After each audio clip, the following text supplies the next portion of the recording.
Welcome two bit inning. साथ में मिलकर शुरू करते हैं ज़िंदगी की दूसरी इनिंग। आज का वीडियो बहुत ही इंपॉर्टेंट और रेलेवेंट है आपके लिए, आपको एंड तक देखना चाहिए क्योंकि काफ़ी सारे लोग ये कहते हैं कि सर एनएफटी कौन सी बाय करनी चाहिए, कौन सी ऐसी एनएफटी जो रेलेवेंट है, जिसकी वाकई में कोई महत्व है, या जिससे मैं अपनी जर्नी की शुरुआत कर सकूं और जो वाकई एक एक जो मेरे को थोड़ा सा फीलिंग भी आए कि हाँ मेरे पास ये इस एनएफटी की पोजीशन है। मेरे अंदर तो ये फीलिंग काफ़ी दिन तक रही कि जब तक मैंने अपनी पहली एनएफटी बाय नहीं कर ली थी, क्योंकि एनएफटी कौन सी बाय करें ये बड़ा इशू रहता है। और मैं हमेशा लोगों को ये बोलता हूँ कि एनएफटी वही बाय करें जो आपको पसंद है। आप इस पर्सपेक्टिव से बाय ना करें कि इसकी वैल्यू बहुत बढ़ेगी, क्योंकि जब वैल्यू नहीं बढ़ेगी तो आप डिसअपॉइंटेड फील होंगे। तो इसीलिए एनएफटी वो पहली बाय करनी चाहिए जिसमें आपकी कन्विक्शन हो, आपको पसंद है, आप उसको ओन करना चाहोगे। क्योंकि इतना समझ लीजिए कि अगर आपको उसमें कन्विक्शन दिखी ना, आपको उसमें पसंद दिखी, तो आप ये समझ लीजिए कि कोई और होगा दुनिया में जिसको सिमिलर फीलिंग आएगी उस एनएफटी को देख के। तो ये बड़ा इंपॉर्टेंट है। अगर आपने ये समझ लिया, आप इस तरीके से एनएफटी को बाय मत करो, ना करना कि एनएफटी मैं वो वाली बाय करूंगा जो मिलियंस में कल को फ्यूचर में हो जाएगी। ऐसा कोई एनएफटी का कोई प्रॉमिस नहीं है, ना ही ऐसी एनएफटी कोई आप फिगर आउट कर पाओगे ज़िंदगी में। आप हमेशा वो एनएफटी बाय करने की कोशिश करो जिसमें आपका इंटरेस्ट हो, जिसमें आपका बिलीफ हो, आपकी कन्विक्शन हो। ऐसे ही एक एनएफटी की बात मैं आज करने जा रहा हूँ जो अभी रिसेंटली मेरे सामने आई है। सो बेसिकली है क्या, देखिए 1983 के अंदर इंडिया ने क्रिकेट का वर्ल्ड कप जीता। वो बहुत ही हिस्टोरिक था। उसके बाद भी हमने वर्ल्ड कप जीते, हमने महेंद्र सिंह धोनी की लीडरशिप में जीता। लेकिन जो 1983 का वर्ल्ड कप था, जो क्रिकेट का वर्ल्ड कप था, वो उसकी रेलेवेंस कुछ अलग लेवल पे थी। उसकी वजह ये कि किसी ने भी उस समय नहीं सोचा था कि इंडिया क्रिकेट का वर्ल्ड कप जीत सकता है। इनफैक्ट मैं आपको कुछ बड़े इंटरेस्टिंग 2-3 फैक्ट्स बताता हूँ कि 1983 के वर्ल्ड कप से जुड़े हुए। हुआ क्या कि 1983 में किसी ने भी नहीं सोचा था कि इंडियन क्रिकेट टीम जो है वो सेमीफाइनल या फाइनल तक पहुंचेगी। यहाँ तक कि खुद इंडियन क्रिकेट टीम ने भी नहीं सोचा था, क्योंकि उनकी जो रिटर्न की टिकट्स थी वो सेमीफाइनल से पहले ही एडवांस में करा ली थी एयर इंडिया के थ्रू। आप सोचो कि जो इंडियन क्रिकेट टीम की जो मैनेजमेंट थी, उन्होंने 20 जून 1983 में रिटर्न टिकट्स करा ली थी और सेमीफाइनल उसके बाद था। तो इससे पता लगता है कि खुद ही कन्विक्शन नहीं थी, रिटर्न टिकट्स पहले ही करा ली थी। लेकिन उसके बाद इंडिया सेमीफाइनल में भी गया और फाइनल में भी गया। उसके बाद एक बहुत बड़ा जर्नलिस्ट था उस समय, डेविड एडवर्ड फ्रिथ, जो कि विजडन क्रिकेट और बहुत सारे मेजर अखबारों के लिए लिखता था, स्पोर्ट्स कॉलम। उसने कहा था कि इंडिया की क्रिकेट टीम जैसों को तो वर्ल्ड कप खिलाना भी नहीं चाहिए, क्योंकि ये वेस्टेज ऑफ टाइम है, होता हुलाला कुछ नहीं है और टूर्नामेंट लंबा खिंच जाता है। तो they should not be allowed to play the World Cup. और उसने कहा था अगर इंडिया वर्ल्ड कप जीत जाता है तो वो अपने वर्ड्स को खा जाएगा। तो आप सोच सकते हो ये कितना बड़ा रिमार्क था उस समय। और एक और बड़ा इंटरेस्टिंग फैक्ट बताता हूँ कि लॉर्ड्स क्रिकेट ग्राउंड के अंदर इंडियन क्रिकेट टीम को जाना अलाउड ही नहीं था। Can you just imagine, Indian cricket team को लॉर्ड्स में जाना अलाउड ही नहीं था। जब इंडियन क्रिकेट टीम फाइनल में पहुंची तो स्पेशल पास इशू हुआ इंडियन क्रिकेट टीम को लॉर्ड्स क्रिकेट ग्राउंड में जाने के लिए। तो ये कितना बड़ा मोमेंट था कि पहली बार उस ग्राउंड के अंदर एंट्री करते हैं, स्पेशल पास इशू होता है और उसके बाद हम वर्ल्ड कप जीत के आ जाते हैं। उस वर्ल्ड कप ने एक्चुअली में जो हमारा यूथ था, हमारे देश के जो नागरिक थे, हमारे देश के स्पोर्ट्समैन थे, हमारे पूरे देश को एक विश्वास दिलाया कि हमें अपनी एबिलिटीज़ के अंदर विश्वास करना है और ये जो देश है, ये भारतवर्ष है, ये पूरी दुनिया में अपना नाम करेगा। हमें किसी चीज़ से डरने की ज़रूरत नहीं है, हमारे पास भरपूर टैलेंट है। इसी उस मोमेंट के बाद से हमने देखा कि भारतवर्ष के अंदर बहुत सारे स्पोर्ट्समैन निकले हैं उसके बाद, 1983 के वर्ल्ड कप के बाद। अब बेसिकली क्या है कि इतनी बढ़िया हिस्ट्री जो मैंने आपको समझाई, अब इस हिस्ट्री को आप जैसे सपोज करिए ये हिस्ट्री बड़ी क्लोज है, तो इसी वजह से तो इस हिस्ट्री के बेसिस पे एक मूवी बनी ना 83, जिसमें रणवीर सिंह ने एक्टिंग करी कपिल देव की, और बहुत जितने भी उस टीम के कैरेक्टर्स थे उन्होंने वो एक्टिंग करी। और वो कितनी पॉपुलर मूवी और कितनी ऑसम मूवी है 83। अगर आपने नहीं देखी तो मैं लिटरली कह रहा हूँ आपको मूवी को देखनी चाहिए। अब आपने जब 83 मूवी को अगर आपने देखा होगा तो वो बेसिकली आपको याद दिलाती है कि 1983 में एक्चुअली में क्या हुआ था, और अब आप उस मोमेंट को रीलिव कर पाए।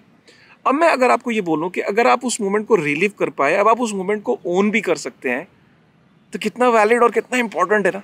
मतलब सपोज आप 1983 के उस मोमेंट को ओन कर सकते हो, और ये पॉसिबल है ओनरशिप आज की डेट में, क्योंकि एनएफटीज इससे पहले नहीं थी, लेकिन अब एनएफटीज के बाद उन मोमेंट्स को ओन करना पॉसिबल है। वो कैसे, मैं अभी उस पर बाद में चर्चा करूँगा। सो बेसिकली क्या है कि एनएफटी को आप इस तरीके से समझिए कि NFT एक ऐसा डेटा है जो ब्लॉकचेन के ऊपर स्टोर्ड है। और हम सब जानते हैं कि जब ब्लॉकचेन के ऊपर डेटा जो है वो ब्लॉक्स के अंदर जब स्टोर होता है तो उस डेटा को जो डेटा होता है वो इम्यूटेबल होता है, कोई भी मतलब उसके अंदर चेंज नहीं कर सकता और उस डेटा के अंदर कोई बदलाव नहीं कर सकता, और वो डेटा जो है वो वेरीफाइबल होता है, कोई भी उसे दुनिया में वेरीफाई कर सकता है। क्लियर हो गया? इसीलिए जो पहले क्या होता था कि जो डिजिटल ऑब्जेक्ट्स थे, digital photographs, movies, images, music, ये सारी चीज़ें जब आप अपने मोबाइल में किसी को दिखाते थे ना, तो कहता था क्या दिखा रहा है यार? वो कहता था यार देख ओरिजिनल पिक्चर है, ये मेरे पास है। वो कहता था यार किसी और को बनाई हो। तो आपके पास प्रूफ ऑफ ओनरशिप नहीं होती थी, आप ये बता नहीं पाते थे कि आप इसके ट्रू ओनर हैं कि नहीं, आप और सामने वाला वो वेरीफाई भी नहीं कर सकता।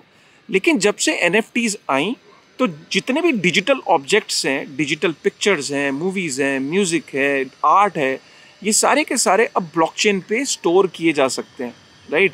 और जैसे ही अब आप इन चीज़ों को ब्लॉकचेन पे आप स्टोर कर सकते हो तो फिर इनके अंदर जो चेंजेस लाना वो पॉसिबल नहीं है, कोई भी इनको चेंज नहीं कर सकता। किसने इसको ब्लॉकचेन पे स्टोर किया, अब आप जो उसका ओनर है जिसने इसको मिंट किया, जैसे NFT को जब बनाया, इसका ट्रू ओनर कौन है, किसने इसको ओन किया, किसने इसको कब ट्रांसफ़र किया, कौन इसका करंट ओनर है, कितने टाइम पे, कितने बजे, कौन से दिन, आप हर चीज़ वेरीफाई कर सकते हो। और ये सारे का सारा जो डेटा है ये टिल इटर्निटी, जब तक ये दुनिया कायम है तब तक ये डेटा आपका हमेशा के लिए वो स्टोर हो गया, और कोई भी फ्यूचर में उस डेटा को वेरीफाई कर सकता है ना? मज़े की बात। इसीलिए एक ट्रांसफॉर्मेशन आ गया है डिजिटल आर्ट में, म्यूज़िक में, मूवीज़ में। ये पूरा एक कल्पना भी नहीं करी थी किसी ने कि पूरी की पूरी इंडस्ट्री जो है वो एकदम रिवैम्प हो जाएगी। इसीलिए अब काफ़ी सारे लोग NFT को जानते तो हैं क्योंकि अखबारों में आ रहा है, लेकिन उनको लगता है कि NFT को बाय करना बहुत ही टिपिकल और मुश्किल काम है। इसीलिए जो मासीज हैं वो NFT को बाय तो करना चाहती हैं, लेकिन उन्हें ये नहीं पता कि वो कैसे बाय करें, कहाँ से बाय करें, और कौन सी पहली ऐसी NFT लें, और कितना मुश्किल है NFT को बाय करना। इसी सारे क्वेश्चंस को और प्रॉब्लम को सॉल्व किया socialswag.com ने। अब आप बोलोगे socialswag.com कौन है, क्या कंपनी है, क्या करती है? सो socialswag.com बेसिकली अक्षय कुमार और राणा दग्गुबाती को हम सब जानते हैं, बाहुबली के अंदर जो नेगेटिव रोल है, याद है ना उसका, क्या ज़बरदस्त फाइट रही थी। तो राणा दग्गुबाती और अक्षय कुमार दोनों एक साथ आए और इन्होंने socialswag.com करके कंपनी शुरू करी। दिसंबर 2020 में अनाउंसमेंट करी तो 2021 में कंपनी बन गई थी। socialswag क्या करता है कि बहुत सारे ऐसे मास्टर क्लासेस और ऐसे कोर्सेज कराता है, जैसे कि आप ओलंपिक्स में जाना चाहते हो, आपको कोई यूनिवर्सिटी तो कहीं सिखाती नहीं है, तो वहाँ पे आपको अभिनव बिंद्रा बता रहा है कि ओलंपिक्स की कैसे तैयारी करते हैं। वहाँ पे लिएंडर पेस सिखा रहा है टेनिस की क्लासेस, वहाँ पे अक्षय कुमार एक्टिंग की क्लासेस, लारा दत्ता एक्टिंग की क्लासेस, वहाँ पे मेकअप की क्लासेस हैं, वहाँ पे योगा क्लासेस हैं, फिटनेस क्लासेस हैं, अजीत खुराना क्रिप्टो करेंसी की क्लासेस ले रहे हैं। तो वहाँ पे जितने भी आपके फेमस सेलिब्रिटीज़ हैं और स्टार्स हैं, वो आपको वहाँ पे एज अपने जो डिजिटल कोर्सेज सिखा रहे हैं, और डिजिटल कोर्सेज को वहाँ अप्लाई करके आप वो देख सकते हो। ये अक्षय कुमार और राणा दग्गुबाती का एक विजन था। और अक्षय कुमार और राणा दग्गुबाती को ये रियलाइज़ हुआ कि NFT स्पेस ग्रो कर रहा है, लेकिन जो मासीज हैं वो उनको नहीं पता कि NFT को कैसे ईजी तरीके से वो बाय कर सकते हैं। इसीलिए इस कंपनी ने क्या करा, socialswag ने NFT क्लब के साथ टाइप किया। अब NFT क्लब क्या है? NFT क्लब क्या करता है, जैसे सपोज करिए आमिर खान है, उसको एकदम ख्याल आया है कि उसे NFT करना चाहिए। अब आमिर खान के पास ना तो टाइम है, ना उसके पास एक्सपर्टीज़ है कि वो NFT को कैसे मिंट करे, कैसे लॉन्च करे। तो NFT क्लब असिस्ट करता है किसी भी सेलिब्रिटी को, किसी भी ऑर्गेनाइजेशन को NFT लॉन्च करने के लिए। उनकी NFT को डिज़ाइन करने से लेके, कंसेप्ट से लेके, क्रिएटिविटी से लेके, मिंट से लेके, सारी चीज़ों को वो हेल्प करता है। तो NFT क्लब और socialswag दोनों एक साथ आए और दोनों ने एक साथ आके एक प्लेटफॉर्म लॉन्च किया, nft.socialswag.com। अब इस प्लेटफॉर्म पे पहली बार उन्होंने जो पहली कलेक्शन लॉन्च करी है वो 83 मूवी की कलेक्शन लॉन्च करी है। 83 मूवी की कलेक्शन में आपका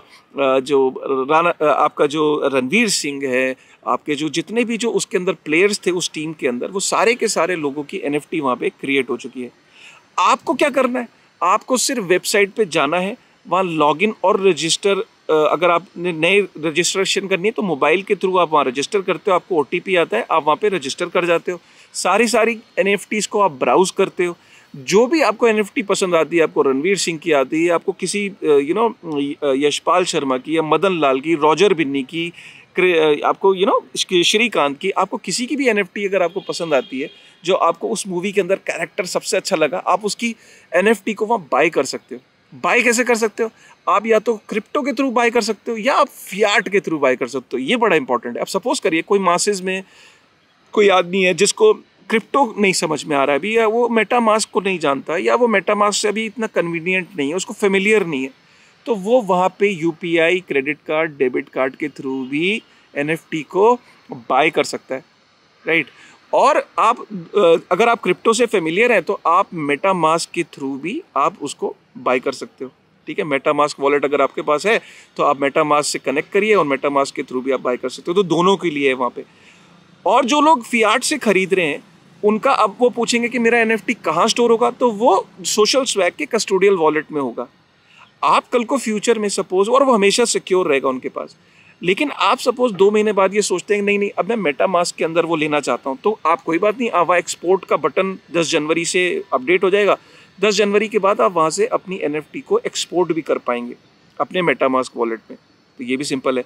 और जिनके पास क्रिप्टो है, जिन्होंने मेटामास्क के थ्रू NFT ली, वो उसको वहाँ से लेके कल को OpenSea पे या किसी भी और प्लेटफॉर्म पे वो सेल कर सकते हैं। है ना मज़े की बात। सो बेसिकली क्या है कि आप वहाँ NFTs को बाय कर सकते हैं। अब काफ़ी सारे लोग ये कहते हैं कि सर सिर्फ NFT को बाय करना ही एक ऑब्जेक्टिव है।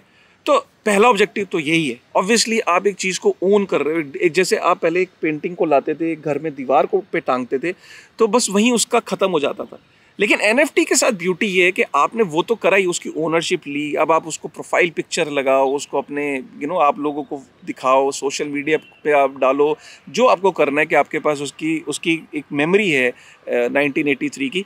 लेकिन उसके साथ साथ आप क्या कर सकते हैं कि कल को जो इसकी यूटिलिटी भी होगी इस NFT की, जैसे कल को कंपनी जो socialswag.com है ये और एयर ड्रॉप्स करेगी, जिनके पास NFTs होंगी। सपोज 1983 की जो 83 मूवी की NFT होगी, उसके बेसिस पे कल को कोई एयर ड्रॉप आ रहा है। एयर ड्रॉप का मतलब होता है कि फ्री में आपको कोई NFT आपके अकाउंट में क्रेडिट हो रही है। दूसरा, कल को कोई गेम सोशल स्वैग लेके आता है, उस गेम के अंदर उस NFT का यूज़ केस होगा, आपको एडिशनल कुछ एक्सेस होंगे। और कल को सोशल स्वैग जो है वो एक ऐसी गैलरी और एग्जीबिशन लेके आ रहा है जहाँ पे जिन लोगों के पास NFT है वो वहाँ पे जाके एग्जीबिशन का पार्ट बन सकते हैं। अगर आपने एग्जीबिशन का पार्ट बना, अपनी NFT को वहाँ पे एग्जीबिशन में लगाया, तो आप वहाँ पे अर्न भी कर सकते हैं रेवेन्यू, क्योंकि जो उस एग्जीबिशन में लोग जाएंगे और उस एग्जीबिशन में NFTs को देखेंगे, तो वहाँ पे वहाँ पे जो रेवेन्यू जनरेट होगा उसमें आपको उसका शेयर मिलेगा। और दूसरा, आप वहाँ पे आप अपनी NFT को वहाँ एग्जिबिट भी कर सकते हैं। तो सपोज़ करो कि कल को आपकी उस NFT को कोई बाय करने में इंटरेस्टेड है, तो वो आपको बाय भी वहाँ पे कर सकता है। तो बहुत सारी ऐसी चीज़ें। और कल को सोशल स्वैग पे एक ऐसी चीज़ भी आ रही कि 83 मूवी की में कुछ ऐसे सीन थे जो मूवी में कभी नहीं आए, वो ऐसे सीन जो पब्लिश नहीं हुए, जो मूवी में नहीं थे, वो सारे के सारे सीन्स को आप यहाँ पे एक्सक्लूसिव सोशल स्वैग पे आप nft.socialswag.com पे आप ले सकते हो। तो ये बड़ा इंपॉर्टेंट है। और कल को जो टाइप्स हो रहे हैं वो और भी बहुत सारी चीज़ें, जो और भी बहुत सारी डेवलपमेंट्स हैं जो कंटिन्यूसली इसमें इवॉल्व हो रही हैं। और भी बहुत सारी फ्यूचर में डेवलपमेंट्स हो रही हैं जिसमें आप NFT जब बाय करेंगे सोशल स्वैग से, जैसे कि सोशल स्वैग और NFT लैब्स ने टाइप किया अभी सिनेपोलिस थिएटर्स के साथ, मल्टीप्लेक्स के साथ, और जहाँ पे आप फ्री NFTs ले सकते हैं। उसकी जो डिटेल्स हैं वो डिस्क्रिप्शन में डाल दी हैं, आप वहाँ पे जाके चेक कर सकते हैं। तो अब आप जब टिकट्स को बुक कर रहे हैं उसमें आपको स्पेशल जब आपके पास NFTs होंगी, जैसे 83 मूवी की NFT है, तो आप जब टिकट्स को बुक कर रहे हैं आपको फ्यूचर में काफ़ी ऐसे स्पेशल एक्सेस, डिस्काउंट्स और फ्री NFTs मिलेंगी, क्योंकि ऐसी जो टाइप्स हैं जैसे सिनेपोलिस के साथ, और हो सकता है कल को और भी जो मल्टीप्लेक्सेस हैं PVR वगैरह, उनके साथ भी कल को फ्यूचर में देखने को मिल सकते हैं। तो अपने आप में ये जो स्पेस है ये इवॉल्व हो हो रही है, अगर आपके पास NFTs हैं तो वो आपको एक गेटवे मिलेगा, एक एक्सेस मिलेगा और फ्यूचर फैसिलिटीज़ के लिए। और ओवरऑल जो NFT का जो एक महत्व है, मैं आपको ऑलरेडी बता चुका हूँ, जो उसका जो एक एक फीलिंग है, एक उस मेमोरी का जो आपने जो पार्ट बनने का जो मौका मिला आपको और जिसको आप ओन कर सकते हो, और वो एक ऐसा बेनिफिट है जो ऑब्वियसली पैसे में उस बेनिफिट को आप कैलकुलेट नहीं कर सकते, जो कि ऑब्वियसली आप उसको कल को फ्यूचर में आप चाहोगे तो वो सेल भी कर सकते हो। और कल को इसी सोशल स्वैग पे ऑक्शन मार्केट्स भी आ रही, जहाँ पे आप एक मार्केट प्लेस के थ्रू आप बाई एंड सेल भी कर सकते हो अपनी NFTs को। तो ये फ्यूचर डेवलपमेंट का पार्ट है। तो I think very important, very relevant. नीचे डिस्क्रिप्शन पे लिंक है, सोशल स्वैग पे आप आज ही जाइए, nft.socialswag.com पे आज ही जाइए, डिस्क्रिप्शन में लिंक है, और जाके अपनी फेवरेट NFT को बाय करिए। आई थिंक जो वहाँ पे NFTs 5,000 रुपये से शुरू हो जाती हैं INR, और 10,000 रुपये तक की भी है। और अपनी फेवरेट NFT जो आपको फील कर दी, आपका अगर आपने 83 मूवी देखी और आप कनेक्ट कर पा रहे हो, तो आप अपने उस कैरेक्टर को वहाँ पे ओन कर सकते हो। तो मैं तो चला देखने के लिए, अगर आप भी देखना चाहते हो ना तो प्लीज़ एक बार जाइएगा और कमेंट करके ज़रूर बताइएगा कि आपको ये वीडियो कैसा लगा, और आप जो है इस मोमेंट का, इस हिस्ट्री को ओन करना चाहोगे कि नहीं। With this thought, thank you very much. और हाँ, जाने से पहले यार वीडियो को लाइक ज़रूर कर देना, और अगर अभी तक सब्सक्राइब नहीं किया है और बेल आइकन नहीं प्रेस किया है तो वो ज़रूर प्रेस कर देना। Thank you very much.